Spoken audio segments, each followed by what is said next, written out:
Daytona marks the beginning of the NASCAR calendar. In January of 1990, the number 6 car was entering only its 3rd season. But the young team had all the pieces necessary for a title run.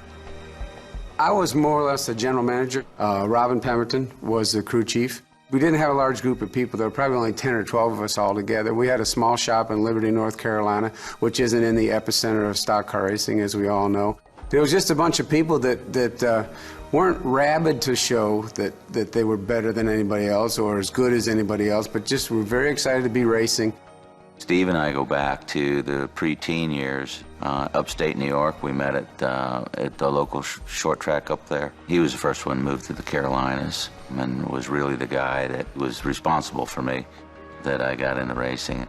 Steve was the first figurehead there. He helped Jack establish the organization and helped him build the people. I'd known Mark since 1982 and thought he was a terrific talent. He was a good friend of mine, and I felt like he was a guy that had the heart, the guy that had the desire.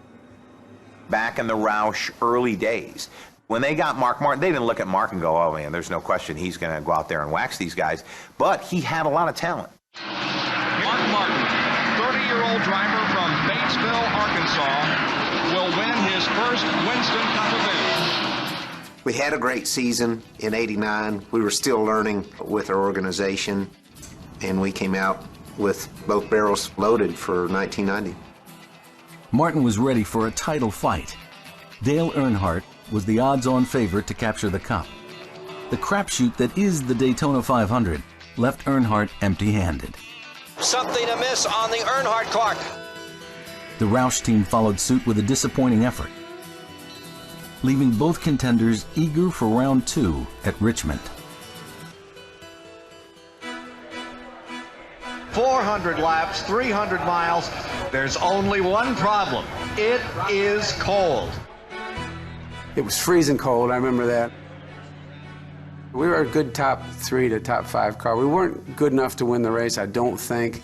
Rusty Wallace and the great Dale Earnhardt they were probably the 2 guys that were going to win the race. And a caution came out late in the race, and I turned to Robin and said, man, let's just get right side tires and get our 5 points for leading the race, because we were kind of points racers. Wallace is in. Martin is in. Earnhardt is in. I remember taking 2 tires coming out ahead of Earnhardt and on the last pit stop and being able to pull away. Mark Martin striving. He's coming to the line. He is the strongest car of the day. Mark Martin has won his 2nd Winston Cup race. He brought it home. He put it to work hard when he needed to, and they are successful. The Jack Roush team takes their 2nd career victory. It was huge. You know, we'd just won Rockingham the previous fall, and now in 3 or 4 months we'd won 2, and I'll never forget how excited Jack was. He thought we'd snookered him, and the truth was we were just trying to get our 5 points, but we'll let him believe that forever. As Roush and his team celebrated the checkered flag in Victory Lane, a rival competitor for the Cup was raising a red flag in the garage. And we rolled the car back into the garage area and opened up the hood to start tearing the engine down for post-race inspection. And Richard Childress was standing there with a NASCAR inspector, and he pointed and he said, that's it right there. And he was pointing at the carburetor spacer, which was 2.5 inches tall and can only be 2 inches tall. There was a statement in the rule book that said you could only run up to a 2-inch carburetor spacer.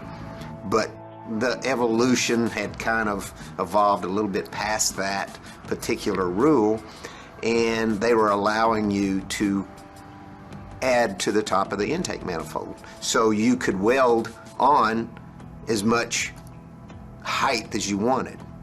It came down to a decision was made by NASCAR that it was not legal. Things that you thought were okay, the carburetor spacer, that we had run, you know, on and off for, I don't know, better part of a year, you know, which doesn't make it right. It makes it something that was acceptable. I was there. It was heartbreaking because I have a relationship with those guys.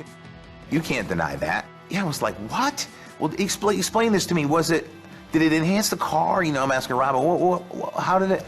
No, it didn't enhance the car. You know, we weren't leaking any air. It wasn't this, wasn't that. And I'm like, It just doesn't seem right. This is what you ran at This is Richmond. what we ran at Richmond. Okay. And it goes, we had it on just like this. That, we're working in an area that was a little gray area. We didn't think we were violating the rules to the extent that NASCAR did. They came up with the 46-point penalty. They fined him $40,000 and 46 points. I mean, that's like hanging a guy for shoplifting. I guess they put us back to the first car lap down, and that's where the 46 points came from. And I'll never forget Les Richter when I said, man, 46 points, that seems like a bunch for a half-inch of spacer. And the Coach Richter said, well, if you lose the championship, just make sure you lose it by more than 46 points. I'll never forget that. You know, they can do what they want. They have NASCAR has the greatest racing series in the world. I'm thrilled to death to be a part of it. It's the greatest because they've made it the greatest through decisions they've made. Whether our team thinks it's a good deal or not, we're going to go along with it. It was the second race of the season. It didn't seem like that huge of a setback at the time. We moved right on and went back at it. Martin had the attention, but Earnhardt stole the spotlight. 3 early season wins had Richard Childress Racing on their way to Cup number 4, while keeping a close eye on car number 6. Richard knew who he had to beat that year. There was no question about it. Winston Cup championship possibly around the corner again. It'd be nice, wouldn't it? Oh, it'd be great, but it's still early in the season. Mark Martin, they just got a super team. I have so much respect for Jack Roush and his team. They knew there was a good chance that they were going to have to battle Mark Martin and Roush for that title. I mean, Mark was stringing together seconds, thirds, fifth, seventh, fourth, third. I mean, it was insane what he was able to do. Here comes Mark Martin trying to make a move off of corner number 4. It's a drag race. I think Davey Allison won, but I wouldn't say for sure. We finally got back up front, but it was too late then, and, we just wound up short. Well, count on these guys doing well for the remainder of the season for sure. We were just trying to go fast and get Mark the best car we could get for him. Mark's car is really handling well. Me and Robin and Mark and a bunch of people that wanted to go down the road together, and we did whatever it took all the time. The team was just starting to gel and gaining some momentum. Everything else was a competition. I changed front tires, Steve changed the back tire. We raced each other. We had fun. Robin and Steve, they seemed to be blood brothers, and I fell right in there with them. We were grinding hard, and it was good times. For Martin, the good times rolled on into the summer, while Earnhardt hit a bump in the road. By race 13, the Roush team had rebounded from their Richmond penalty and led the points. We were running up front. Still felt like we were going to win the championship. That 46 points, be damned.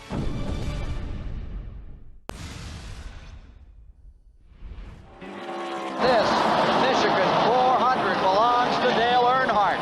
At the world center of racing, Earnhardt has captured the Pepsi 400.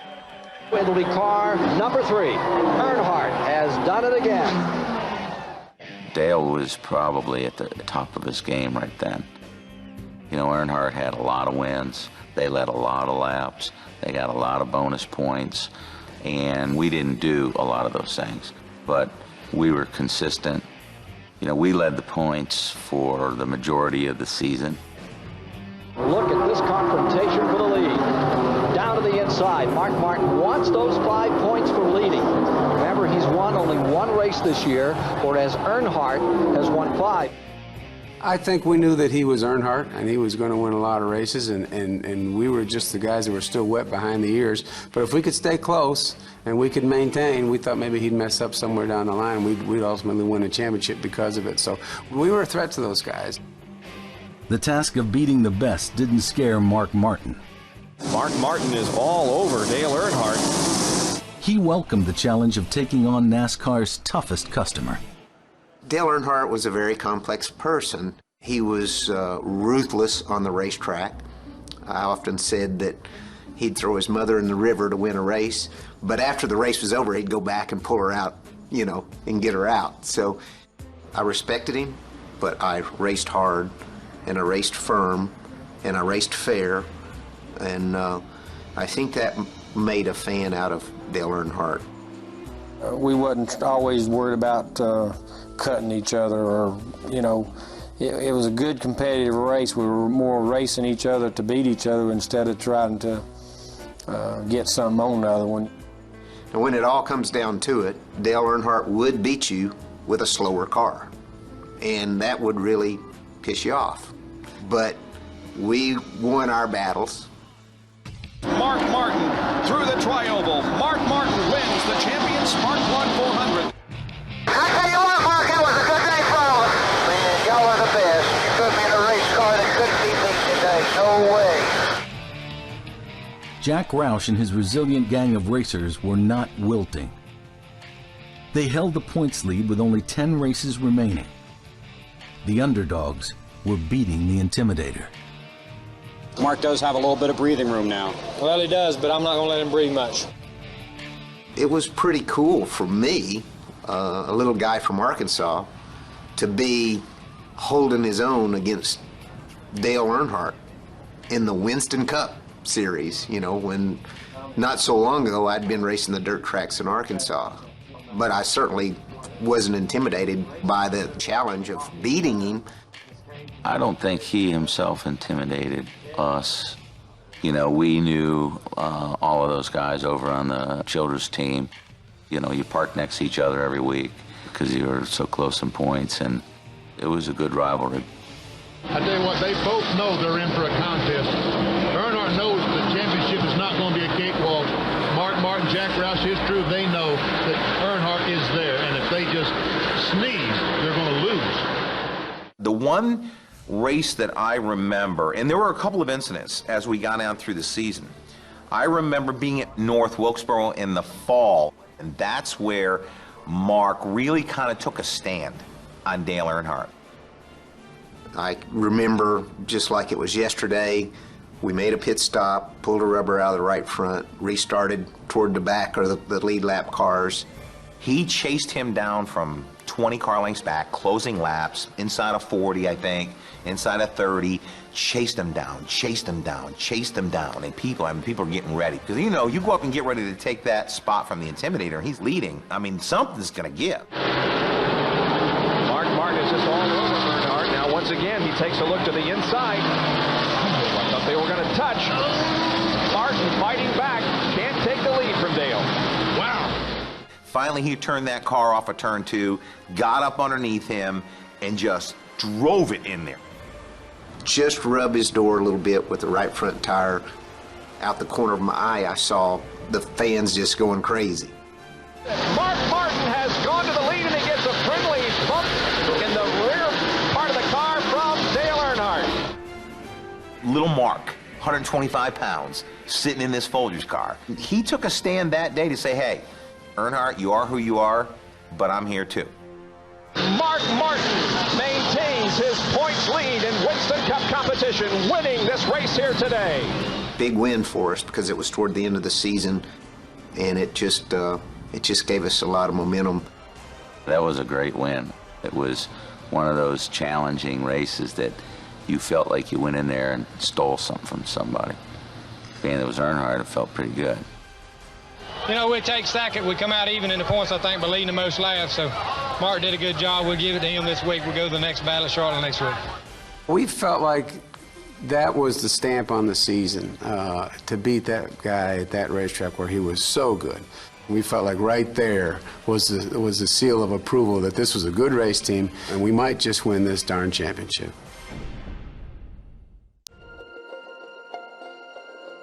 With only 2 races remaining in the 1990 season, NASCAR headed west to the Arizona desert. Mark Martin's first title was now in sight as he held a 45-point lead over rival Dale Earnhardt. The next to last race was Phoenix, and we had a nice little point lead. Mark Martin, if he were to finish third or better today and in Atlanta, he can dust off the mantle and find a place for that Winston Cup trophy. But anytime you're being chased by the Intimidator Earnhardt, you're always in trouble. We are under green as they come down the line and head for turn number 1. We couldn't hit our setup with both hands. Tell you what, Mark Martin is struggling, and I mean struggling big time. I got the tires hot. We were just stepped loose. We got the rear tires burned up. Caution came out late. It was a coin toss whether you needed to have tires or not. Mark runs fantastic on new tires, and I didn't consider the fact that it was terribly hard to pass at Phoenix at that time. And I said, Rob, let's put 4 tires on this thing.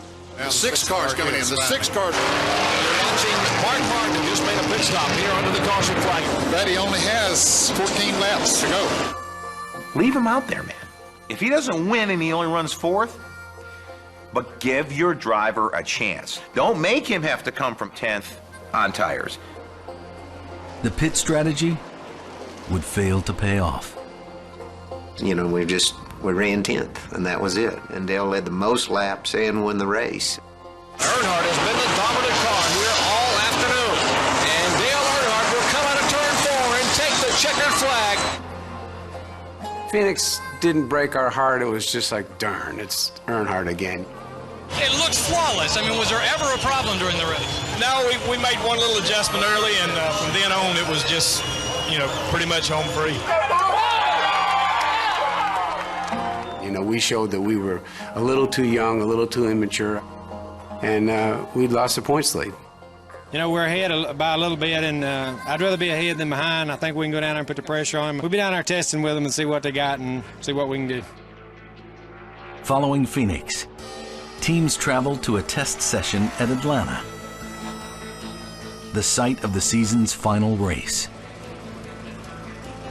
You could test as many cars as you wanted and different things. We had trucks and trailers and open trailers behind pickup trucks and trailers behind vans, and we just took everything we had so that Mark could go out and run the car and choose the one he liked the best. It was all hands on deck. There was a lot of action going on in that test.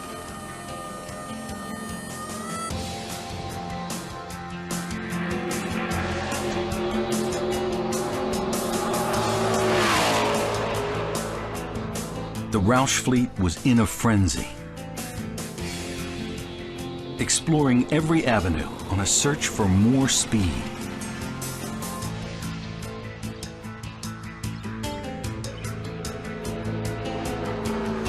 While their competition simply relied on championship experience.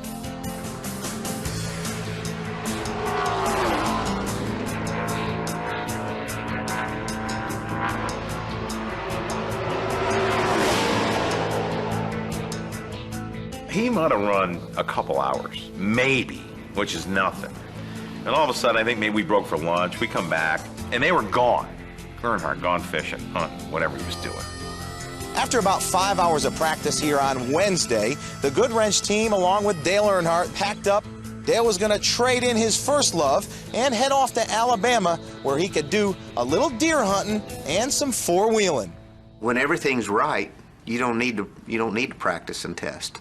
And people say that they quit because they wanted to pull a mining game. They didn't. They quit because their stuff was right. He kind of put a number up that we couldn't get close to, and they got out of there, and it was frustrating for us. We had everything we knew to bring down there, and they just whipped us. Dale Earnhardt was the cock of the walk, you know what I mean? He loaded up and went home, and we were over there just struggling our tails off.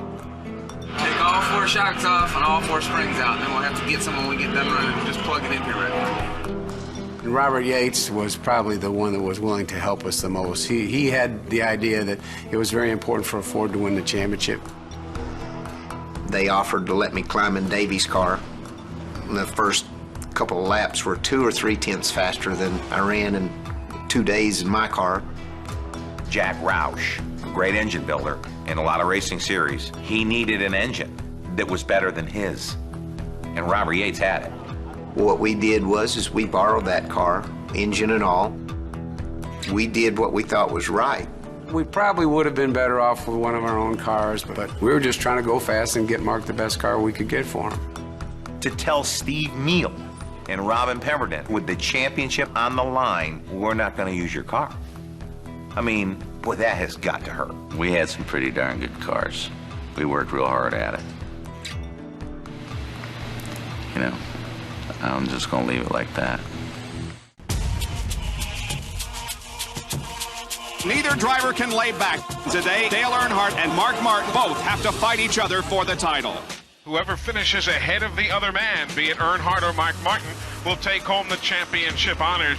$1 million at stake. Well, you just can't imagine the pressure these two guys are feeling today. Mark, I had to switch your strategy up. Comes down to one race. Are you confident? I'm pretty confident right now. I feel really good. I'm glad that we're fixing to do this thing. I look forward to it. Best man win. Should be a great race. Well, I hope it is. Good luck. We'll keep that 6 car back down to somewhere. A sold-out crowd here at Atlanta Motor Speedway as we get set for the drop of the green flag and the start of the Atlanta Journal 500.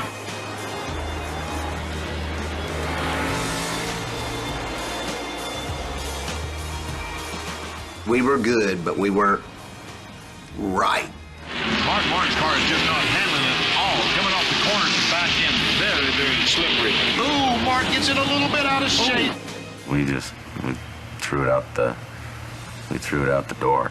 Yeah, he is in trouble in terms of winning the championship right now. He's got some work to do.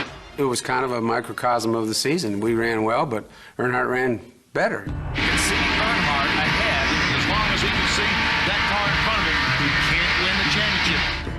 Dale ran second, third. We ran fifth, and that was not a bad run. But you know, we didn't go in there with a point lead. We went in there behind, and wasn't good enough.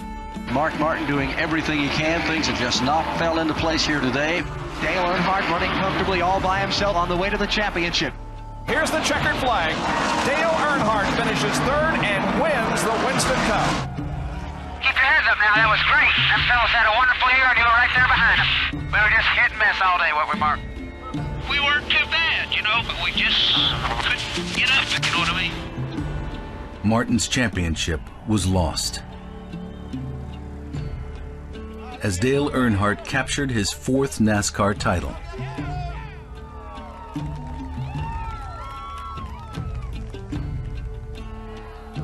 The 26-point difference only magnified the defeat. As far as the points penalty that we had incurred, the second race of the season, no one knew at the time would have, you know, made the difference. It's still hard to look back on that and go, you know, that was right, that was just. I'm not 100% sure. I'm still not sold on that. Matter of fact, I don't know that if Childers didn't point it out, that would have ever happened. It stings. That one definitely stings. You know, it's unfortunate, you know, after winning the race and losing all those points, it affected the championship the way that it did. But those types of things, as much as you hate to say it, they build character. You know, all we wanted to do was to be part of something that was bigger than we were as individuals, and that was Roush Racing. And Roush Racing wanted to be a part of NASCAR, and we were showing that we belonged. Real disappointed we didn't win the championship. The only way I could be happier, though, is if we would have won it. We gave them our best. We put together our best effort for this race. We ran as hard as we could go. Some things came up short on us. We got beat by the best. We went up against the best in NASCAR, and we wrestled them all the way to the very end. Just to have been in a position to challenge for a championship multiple times is a hell of an honor and a privilege. And I'm real proud.